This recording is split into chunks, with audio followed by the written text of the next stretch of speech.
Good afternoon, ladies and gentlemen. I'm Robin, this is Digital Wilds, and welcome to Yu-Gi-Oh! The Falsebound Kingdom. Now, this is a game of firsts in many ways. It was the only Yu-Gi-Oh! Game on the Nintendo GameCube. It was the only Yu-Gi-Oh! Game that I found which was not a card or dice game. And it was a rather unique game outside the Yu-Gi-Oh! Franchise with just sheer combination of genres, as we will see when we get started. So we get the choice between two paths at this stage. There is a third one we can unlock later. So I'm going to go with Yugi, given that he's the protagonist. Those who claim to control the gods are in fact controlled by the gods, says Alexander Irvin, philosopher. I don't think that's a real quote. I think that might be a in-universe thing. Well, this must be the lab mentioned in that letter you got. SIC Domino Labs. Yeah, this looks like the place. It's pretty far from the city, there's nothing else here, apart from that city centre in the background.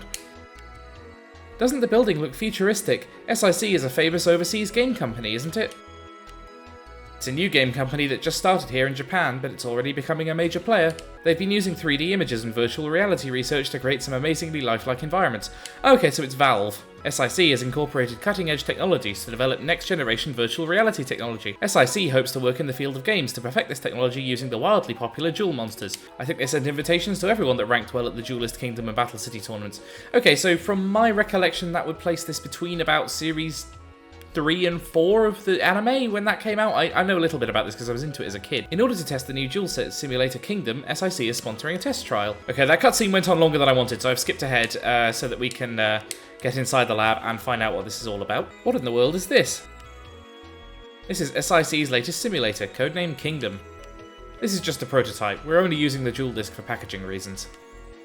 It's all original SIC hardware on the inside. So essentially, this is a virtual reality simulator that we can use to go inside the world of the Yu-Gi-Oh! Monsters. Unfortunately, this does not give us much of a hint as to what the gameplay is going to be, because if you're coming into this expecting a card battle simulator like you would get with the other Yu-Gi-Oh! Games, that is slightly mistaken. After 300 years of ruling the Rondavel continent, the Sigvarth's empire is faced with a crisis. Okay, it's like the Elder Scrolls. Since the 12th Emperor, Heishin, ascended to the throne, corruption and brutality have spread throughout the empire. The people suffer oppression, but their complaints have fallen on deaf ears. Heishin and a select group of his underlings have been living in the lap of luxury.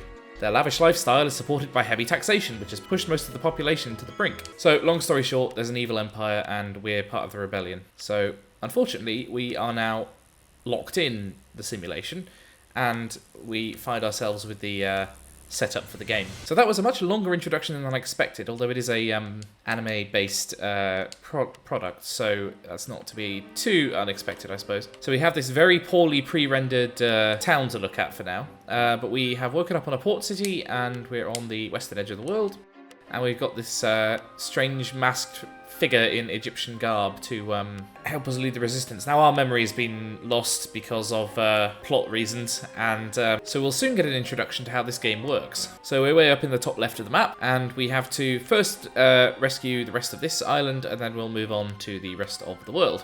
So after another very long cutscene, we finally get to start assembling our team. That basically goes as follows.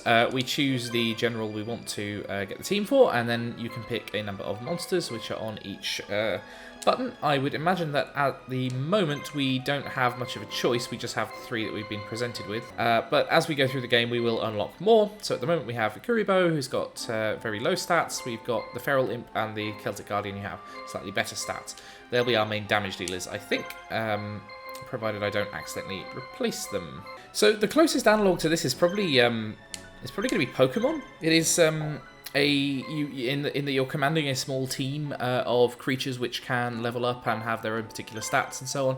As you'll see here, the ones we got on this on these other characters aren't particularly good, but they are, you know, at least somewhat capable for the early stages of the game. So now that we've chosen all 3 of them, we will head on with the game. So now that we've got our team assembled, we'll start our first battle and show you how this game works. The Resistance is about to engage in its first battle. Let's take the victory this day.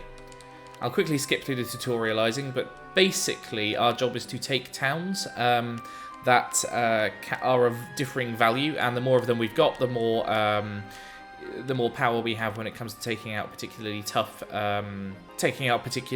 targets like castles.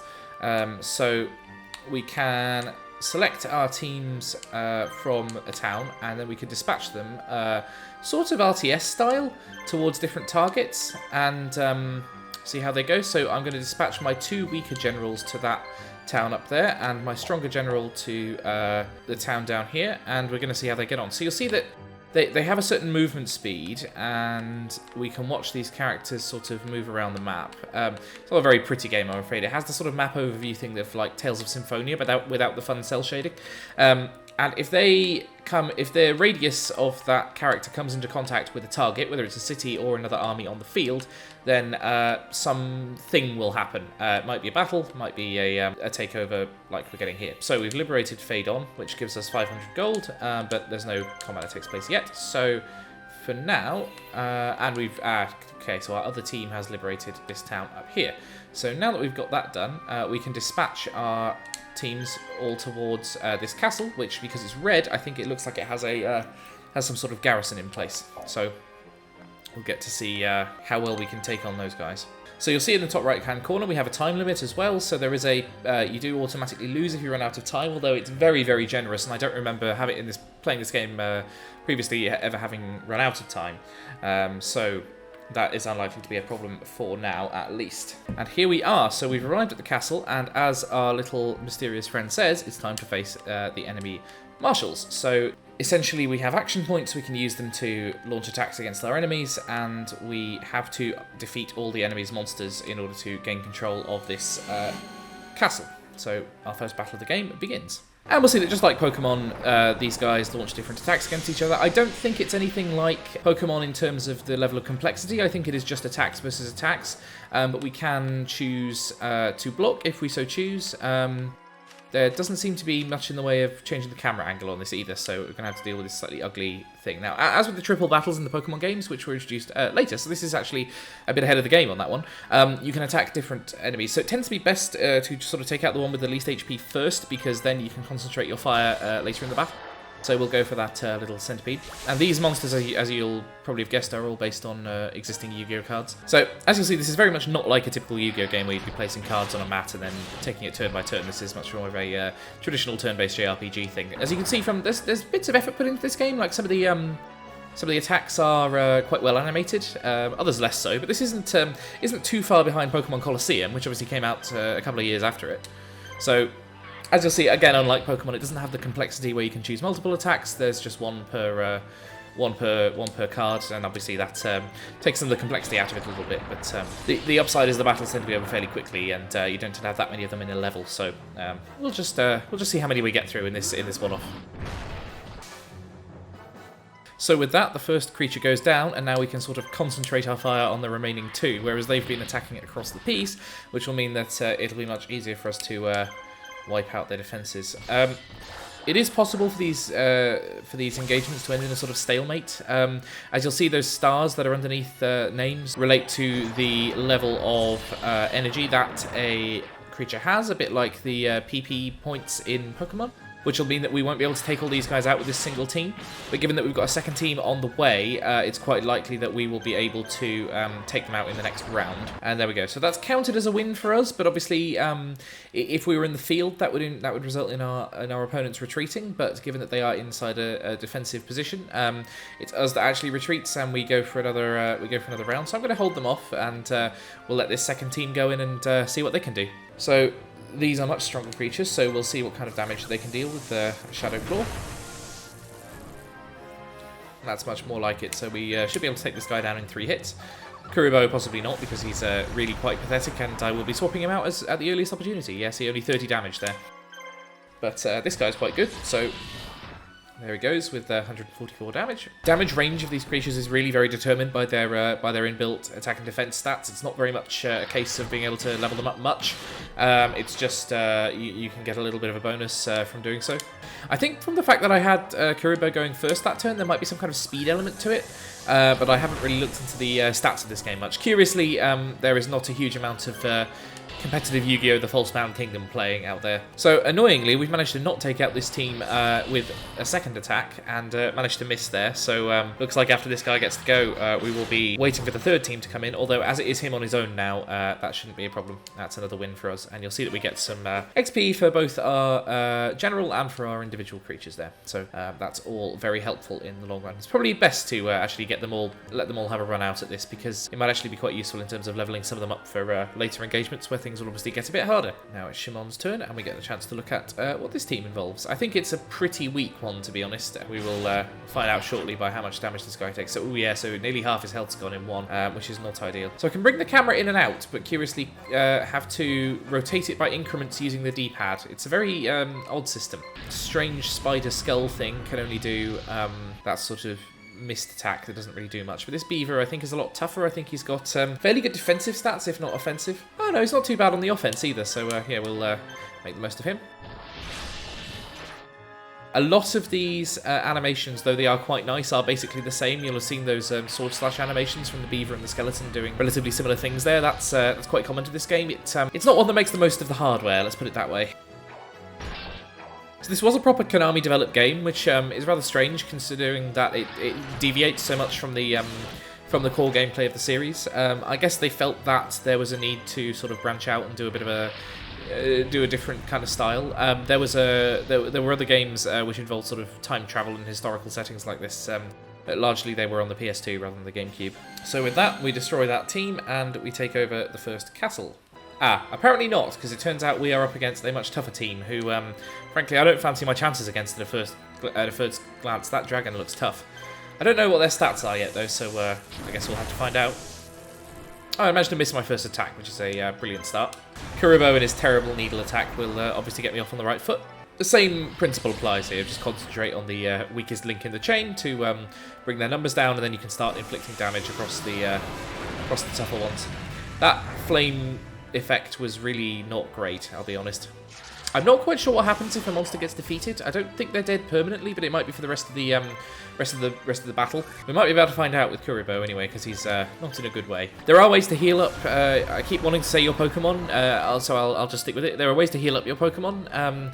There are items you can get. I don't have any yet, but that is a possibility later on in the game. Again, it doesn't have anything like the range or variety that Pokemon does, but the result is the same. It uses up your turn, but in exchange for healing or additional stats. So as that hit lands, the first of our opponents goes down, and looks like after that guy attacks, and we get... Yep, that is our first defeat of the game, so we've technically lost, which means that our general doesn't get any experience, although our Celtic Guardian does go up a level, which, as you'll have seen, increases his stats slightly. And as we lost, we get knocked out for a certain period of time. Not very long, to be honest, but, you know, we are now weaker going back into it. So I'm just going to deploy my... oh, no.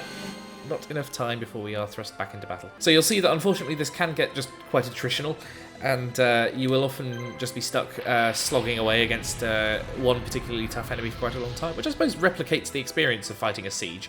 Although we do appear to be atop the walls, so clearly we've already won that. See, a lot of the names of the attacks here don't really match up to the reality of what they are. Soldier Spike, I don't see any reason why that should be just a cricket leaping at an enemy with its claws out. I suppose there's spikes involved, but I don't really see what makes it a soldier. Whereas that's a skeleton breathing on someone with purple fumes, so I guess Cemetery Plague does, I suppose, get the point across.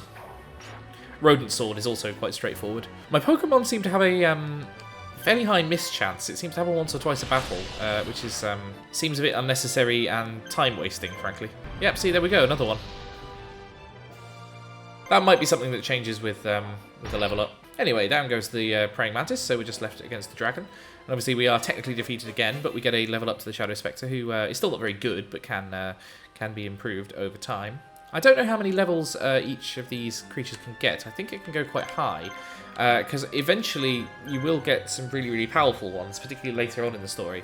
So we'll find out. So, we go up against the dragon, and now we can sort of concentrate all our attacks on him. I don't know whether we'll be able to take him out with this team precisely, but we can do a good deal of damage at the very least. See, the spinning sword slash from that penguin, I do quite like. And bubble beam there seems to be quite effective as well. So somewhat surprisingly, it looks like we might take this guy down. He's only on 198 HP, and we are in a position where yeah, we've still got 2 more attacks. So if we're lucky, we might just be able to get this mission over and done with. So if we can do 66 damage with this attack, he will go down. And he's definitely hit, so fingers crossed. Yeah, and down he goes. So as we flick the V's at our opponent, we see that not only have we leveled up our general, we've leveled up all our creatures as well. So they will be now much more important and powerful going into the next mission. So we've obviously now taken over the first mission, and we get a weird... Oh, yeah, we get a reward to get the Fire Dragon, which we just fought as an addition to our team, which will be replacing Kuriboh at the earliest opportunity, I can assure you. We also get a Monster Reborn, which is like a revive. We get a Blue Medicine, which I think restores health, confusingly, because red is usually health and blue is mana in video games. But that's by the by. So we now head to the south of the island, where we'll be persuading more people to rise up, i.e. moving small teams of monsters around a map. So now we get another chance to prepare for the battle, which obviously means I will be going into Yugi's layout and swapping out Kuriboh for the Fire Dragon at the earliest opportunity, because he's much better. So we can also use the opportunity to equip items to some of these guys. So I'm going to give a Blue Medicine to each of them, I think. And I might as well put the Monster Reborn on someone as well. So we at least have that in our repertoire, although I think that might go to one of the weaker teams. Yeah, we'll give the weakest team, which is the one with the crab and the penguin, the Monster Reborn, so they are able to heal their guys up when we go into the next battle. So with that done, we'll go and see what fury the Empire has to offer us. So we seem to have got the jump on the enemy, and this is our first nighttime battle. Not that that makes much difference other than in presentation, but we can go and take over that fort without opposition, and obviously that means we can firstly heal our HP there, I believe. It also means that we can't be pushed out unless they actively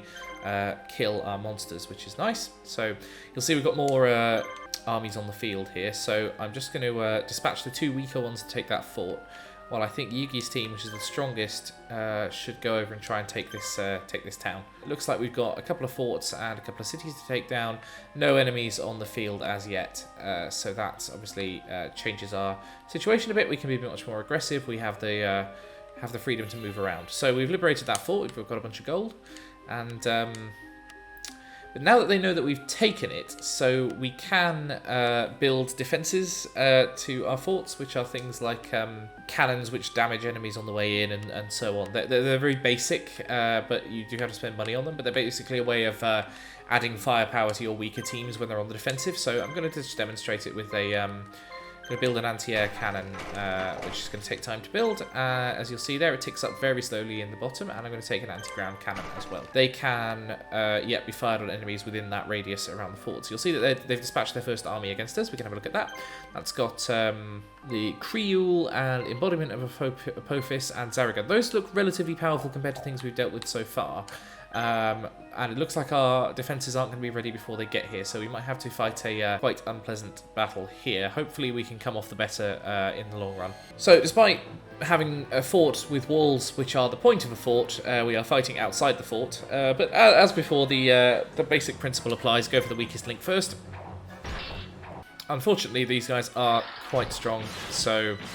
looks like we are taking a significant amount of damage, and they unfortunately seem to be concentrating fire on one of my monsters rather than spreading it across the team. You'll see that the skull with the spider legs seems to be having more HP than he was, and hopefully doing a little bit more damage as a result.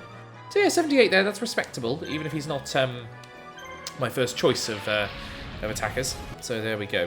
So it looks like the lobster guy is going down towards killed, and hopefully the next two, which are a lot tougher, we can hold out until they until some support can get here, or until the defences can be built. So unfortunately they've used Blue Medicine, which is the first example of an item being used in battles here, so it does restore quite a lot, as you can see. We do, I think, have a Monster Reborn on the team, so if the skeleton goes down, I'm minded to use it, just so we can... Oh yeah, no, we're using the other Blue Medicine. Well, at least the fact that they've used these now means that in future battles they won't be able to use them, because I think they're one-use items. So as long as we can sort of whittle them down, we can hold this defensive position for a little while. We're in a bit of a dire situation here, but until I can get to the skull, which I believe is the one with the Monster Reborn, there's not much I can do about that. Nope, it looks like the skeleton might have had the item, in which case that is a bit of a problem. So the skeleton's gone down, and it just looked like we actually put the Monster Reborn on the other team, which isn't here, so we can't use that. So we'll just do as much damage as we can with the remaining action points, and Hopefully they won't manage to kill us all. We'll get a critical hit through the skull though, so he's on a reasonable streak so far. We're also going to level up to our 2 remaining monsters, which is something. Sorry, no time to chat. We've been interrupted by us attacking the other town. Hopefully that will draw the enemies out a little bit, so they're not all concentrated in one spot. This team seems relatively weak. We've got another centipede and a crypt guy and some sort of Medusa creature with a cardigan. Go for the centipede first. I've got to be honest, the Celtic Guardian could have called his weapon something a bit more manly than the Fairy Blade, but clearly you don't mess with someone like that, so I can sort of see why he gets away with it. He's pretty evidently a parody of Link, to be fair, so I don't think that's too much to criticise Konami for. So with that third attack, down goes the centipede creature. So the Inferno Trial, which despite being called that is neither a trial nor an Inferno, it's a green laser. That guy is going to be our next target. For some reason, the Medusa chose to wait rather than attacking, which is not a decision I really understand. I suppose it does save an action point, although I'm not convinced that's really useful, given that we're going to just spend the extra time inflicting damage on her teammate. But regardless, it looks as though we're going to get out of this battle with minimal damage taken, so we can just sort of slowly whittle them down over the next couple of minutes. Right, so that dragon is a lot better than Kuribo. He can do 150 damage in a single shot. Which hopefully will mean that if we can take out... Oh no, looks like we have actually finished this finished this battle apart from them wasting the rest of their action points on us, which is good at taking our HP down, I'll give them that, but looks like this battle will be over in a moment. So we'll regroup outside the city and make another advance, and hopefully we'll get them on the next try. So you'll see where the difficulty of this game comes in, where you're managing multiple teams on the battlefield at the same time. So you'll be doing constant battles at certain points, where you're trying to just sort of keep track of what's going on outside the combat, while also trying to keep your teams alive within. So fortunately, our guys have had a mostly full heal. I think there is healing over time while you're in the fortresses, so that is helpful for the defenders at least. It means a weaker team can hold up a stronger team. So it's a sort of false multiplier, which is relatively realistic and quite nice to see. Hopefully we're not going to get wiped out. That beaver seems too strong to give in at the moment. They seem to be using all their blue medicine. I don't know quite how much they've got, but it's rather unfortunate. Anyway, despite the fact that he keeps healing, we're going to concentrate fire on this lobster, and hopefully we can take him down this time. He's only got 150 HP left. No, apparently 71, but, you know, he's still relatively tough. I cannot believe it, they've used another blue medicine. Why are they so obsessed with keeping this guy alive, and how are they getting all these items? They must have a finite supply. I'll be very annoyed if the AI just gets unlimited refills. I might deploy the second weaker army just so we can retake it if they do manage to take it off us. Right, so with a critical hit from the beaver, the lobster finally goes down, and we can get on with taking out the other two. This significantly takes down their combat power. The problem is that ours is already very low, so there's not much we can really do. It doesn't look like these guys can actually win this battle. It's just a case of holding them off till the other army can get here, which hopefully will be the next stage. I can't escape from this battle either, so I'm just going to have to use the Cemetery Plague to inflict as much damage as I can, and hopefully they'll mean they're weaker when they next show up. Right, so we count as the winners again. Hopefully we'll get another level up from that. Yeah, the Shadow Spectre goes up to level 3, which raises his attack by about 3 or 4%, which is rather nice in terms of DPS. Okay, so because they technically lost, they are now staggered, which gives us more time to finish the defences, and we go into our second battle over at the windmill. So, by contrast to the defensive position in the other town, we are in quite a good position here, because we're 3 against 2, and that guy is severely weakened, which means that we might be able to take him out in our first round. So now it's just a case of taking out this Medusa before she can take us out. Now, deploying the Dragon Fire seems like a useful course of action there. So she's only got 20 HP left now, which means that this attack, God willing, should take her out. There we go, we didn't miss, so we have a victory, and we've taken this town off our enemies, which is very nice. So we get level ups all around, an increase in all our stats. We'll be able to use this army to do a lot of damage later on. Plus we get an extra blue medicine, which is rather nice. So here we are again with a severely weakened team that doesn't look like it's going to be able to cut the mustard against these guys, frankly. But it might be just possible for the beaver to survive until time runs out, which I think is my best hope at this point. Nope, sadly not. The skull is at full health, but he's so weak that it seems like with them both concentrating on him, I doubt that'll last very long. And they've got 4 attacks left between them, so if they can average more than 100 a hit, this isn't looking good for Mr. Skeleton. Yep, indeed. 2/3 with HP down in one go, and they get 2 attacks on the trot. There is a speed element to this, I think, so yeah, clearly they're doing better than our guy. I mean, he is dead, so it's kind of understandable why he wouldn't be feeling too perky.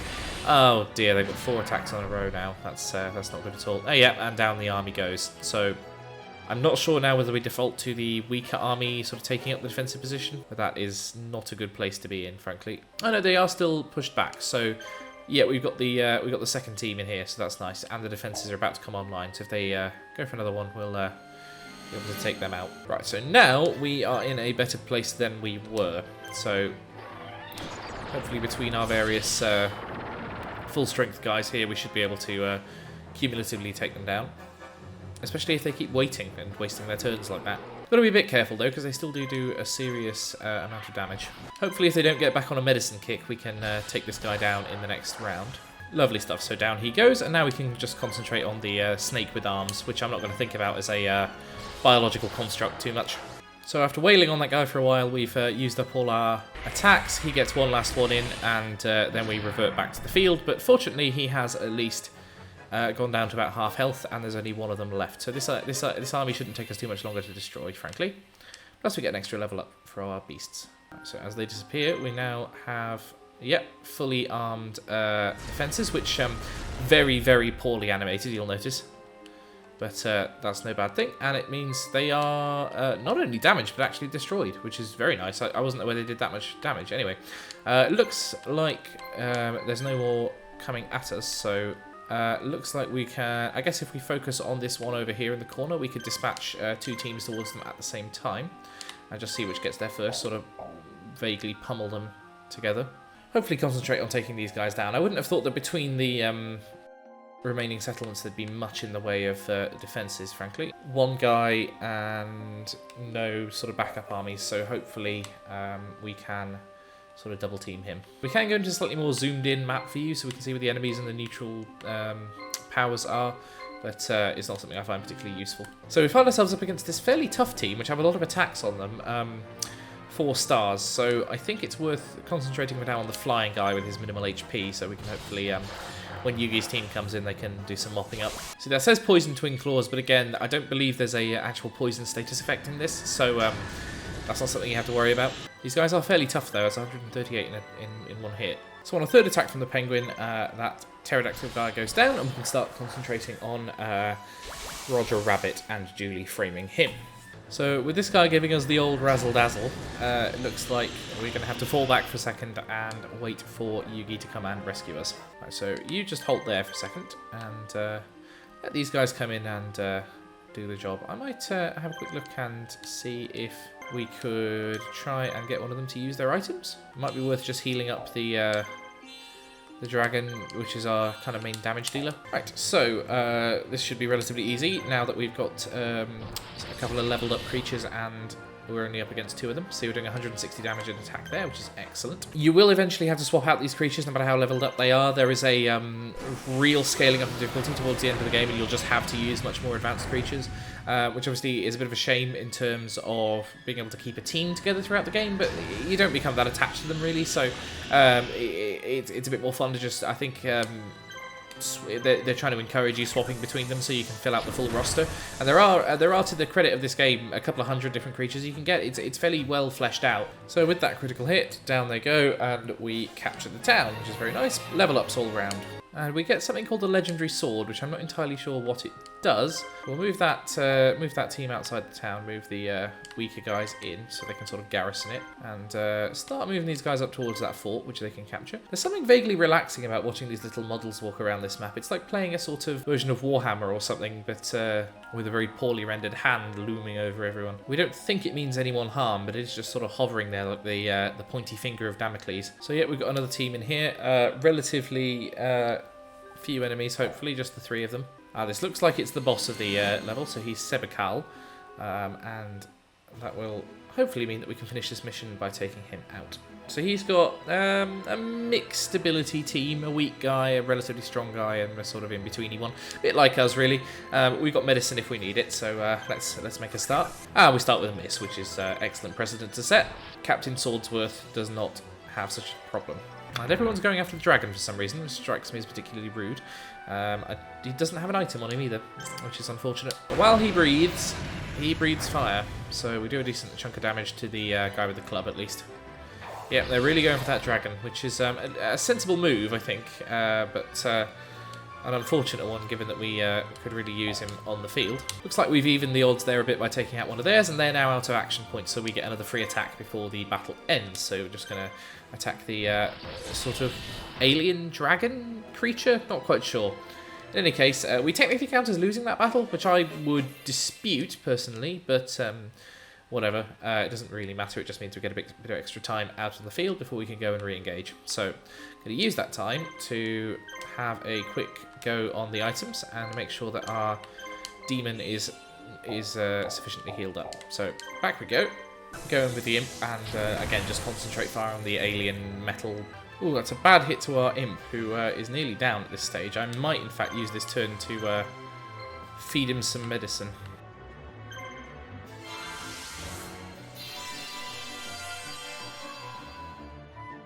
So we sacrifice our last attack from the elf guy, but that does at least mean that we can get another attack in from the imp, and we this time we're judged to have won for all the good that does. Do get an extra level on our general, at least. Go for another quick blue medicine on the imp, and back into battle. This time, we should hopefully be able to finish them off without too much trouble. First off, the walking dragon guy goes down, and now we can concentrate on that armoured axeman, who looks like an extra from a Fire Emblem game. That's something we might have a look at some point, actually. I quite like the Fire Emblem series, especially Path of Radiance on the GameCube, and they sort of remind me of this a bit visually, so it's one we'll have to have a look at some point. The problem is I'm reticent to use the ones that I like up too early, because then I'll be stuck with the ones I don't like or that are a bit strange. So, you know, I've got to keep some treats back for myself. 2 misses on the trot, which is not great at all. But one more attack from the Fairy Blade guy, and hopefully the next time around we'll be able to take this guy out. And despite the floor failing to load in on this occasion, down that guy goes. So we not only liberate Ashton, but we get a very minor cutscene with the boss of this level, and we rescue, oh, what's his name? Tristan? I think that was it. Oh yeah, Tristan, yeah. So we've rescued him, and I think, do we now unlock him as a general?